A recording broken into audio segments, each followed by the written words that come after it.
What's the meaning of Americanism?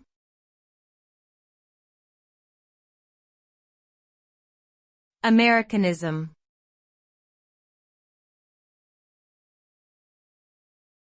Americanism.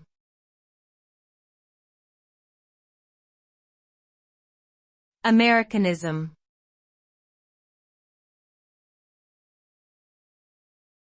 Americanism.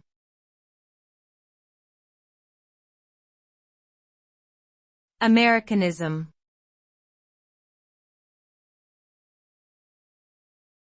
Americanism refers to a set of values, beliefs, and practices that are considered to be typically American.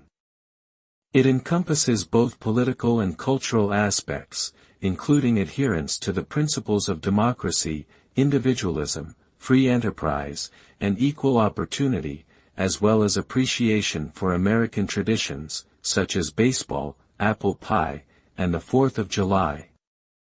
Some critics argue that Americanism can lead to cultural homogenization and a lack of appreciation for other cultures, while proponents argue that it is a unifying force that celebrates the best of American society.